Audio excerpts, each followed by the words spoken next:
ત્યારબાદ આદેશો આપી દેવામાં આવ્યા છે। જળાશયોની જે પરિસ્થિતિ છે એ ગત વર્ષ કરતા આ વખતે થોડીક સારી છે। આ સવાલની સાથે મારે ભરતભાઈ આપની પાસે આવવું છે।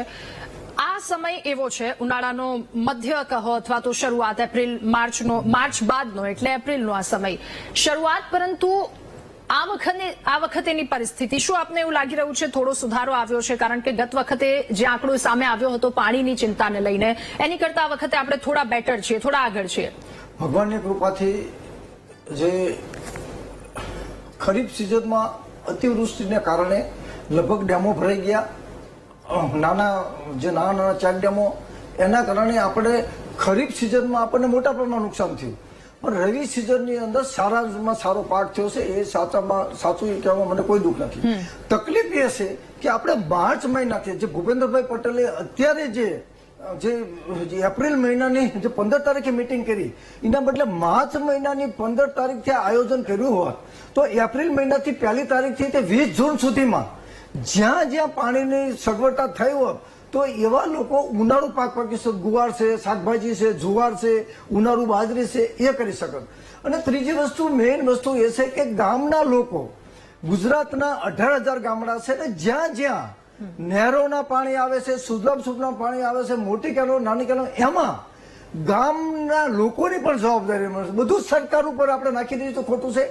ભારતીય જનતા પાર્ટીના કાર્યકરો હોય, કોંગ્રેસના કાર્યકરો હોય, અમારા જેવા સામાજિક કાર્યકરો હોય, જે ચૂંટણીમાં ઉભા છે કે નથી ઉભા, શિક્ષકો, એ બધાએ ભેગા થઈને પોતાના ગામમાં પાણી ક્યાંથી આવે એવું છે એવો પ્લાન સરકારને આપવો પડે। ડિસ્ટ્રિક્ટ કલેક્ટરને, ડેપ્યુટી કલેક્ટરને, એન્જિનિયરો, તાલુકે જે સિંચાઈ વિભાગના એન્જિનિયરો છે, તો એ રીતે સંયુક્ત રીતે જો પાણીનું મેનેજમેન્ટ કરવામાં આવે તો મિસમેનેજમેન્ટ ન થાય અને જરૂરિયાત પૂરતું પાણી મળી જાય। અત્યારે ઘણી જગ્યાએ પાણીની તકલીફ છે, પીવાની પણ તકલીફ છે, જે મેં તમને ગામના નામ દીધા, અને ઘણા ગામની અંદર સુજલામનું 1 કિલોમીટર કે 1.5 કિલોમીટરના અંતરના કારણે એ પાણી ન મળતા એ ગામમાં સિંચાઈ નથી કરી શકતી। તો શૈલેષભાઈ, મારો કહેવાનો મતલબ એ છે કે આપણે હજી સમય બાકી છે, તો દિન 15માં સરકાર એક જીઆર બહાર પડે કે તમામ ગ્રામ પંચાયતના ઠરાવો આવે કે અમારા ગામમાં પાણી ક્યાંથી આવે એવું છે, ક્યાં કરવા જેવું છે, એ કરવા જેવું છે। બીજું કે આપણે ડેમો ઊંડા કરતા હતા, ઘણી વખત આપણે 2-5 વર્ષથી દર વર્ષે જયારે ઉનાળાની સિઝન આવે તો ડેમ ઊંડા કરતા હતા, ચેકડેમ કરતા હતા, સંયુક્ત ભાગીદારીથી ચોમાસામાં જળ સંગ્રહ યોજના, તો એ જળ સંગ્રહ યોજનાનો હિસાબ માંગો।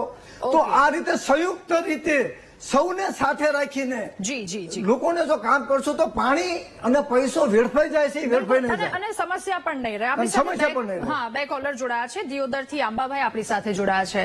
આંબાભાઈ, ખૂબ સ્વાગત છે આપનું।